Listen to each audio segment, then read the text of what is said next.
patrouille avec les militaires de l'opération Sentinelle, ces soldats qui sont déployés dans l'Hexagone pour lutter contre la menace terroriste depuis janvier 2015. Nathalie Hernandez, bonjour. Bonjour. Après de nombreuses critiques, le dispositif vient d'être réévalué par le gouvernement avec pour objectif la flexibilité et la réactivité. Vous êtes allée, Nathalie, suivre ces soldats à la Défense près de Paris. Qu'est-ce qui a changé ? Eh bien, en apparence, vous ne remarquerez pas de différence, Nicolas. Vous verrez toujours du kaki dans les rues, dans les zones touristiques ou les quartiers d'affaires, comme à la Défense. Mais dans le détail, les patrouilles sont plus aléatoires, les effectifs mieux répartis selon les nécessités. En 3 socles, 3500 soldats en permanence, autant qui sont mobilisables sur de grands événements et 3000 qui sont en réserve au cas où. Ce jour-là, c'est au tour de la compagnie du capitaine Antoine. Nous l'avons suivi avec Laurent Macchietti sur les 160 hectares de la Défense. On est engagé ici depuis quelques jours seulement et on va patrouiller ici pendant encore quelques semaines. On fait bien évidemment un effort plus particulier sur les heures de pointe. Vous avez quasiment 1 million de personnes qui transitent par la Défense par jour. Le mouvement de foule est le risque le plus important pour nous. Pour durer sur plusieurs semaines, il faut être suffisamment éveillé et vigilant pour regarder des attitudes suspectes, des gens qui pourraient dissimuler des choses dans des sacs. On regarde aussi les lieux, qu'il n'y ait pas des colis ou des choses comme ça. Et rester vigilant, c'est ce qui est pour nous le point crucial de notre mission. Cette vigilance est la même que le soldat soit ici ou en opération extérieure. Ce sont les menaces qui changent pour le lieutenant François qui est allé en Centrafrique et en Afghanistan. En général, en opération, la menace elle est clairement identifiée. Voilà. On sait qui on a en face de nous. Et là, ça peut être partout, à n'importe quel moment, sous n'importe quelle forme.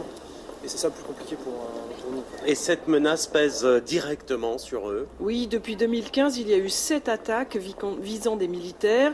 Mais pour le capitaine Antoine, attention au vocabulaire. Cible, c'est pas le mot. Je pense qu'il faut parler de rempart parce que nous, on est là quand même pour protéger. Et le risque, il est présent, c'est sûr. Maintenant, c'est un risque qu'on assume par notre statut de militaire. On l'assume pour le bien des Français parce qu'on les protège.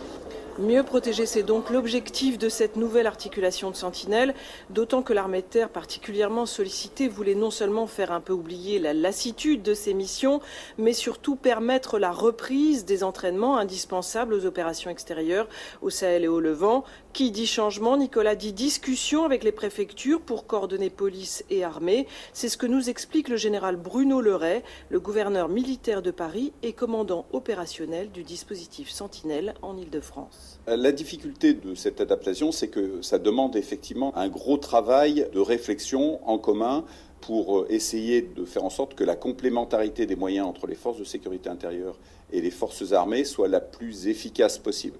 Et donc ça réclame de passer en revue l'ensemble de notre zone d'action, l'ensemble des cadres d'emploi dans lesquels les forces armées sont impliquées, pour examiner point par point si notre dispositif est totalement efficient, au sens où est-ce qu'on met bien en œuvre l'économie des moyens, la liberté d'action et au final, la concentration des efforts. Et au final, précisément, sortira-t-on un jour de Sentinelle, Nathalie ? Eh bien, l'historien et colonel Michel Goya a justement réfléchi à cette question.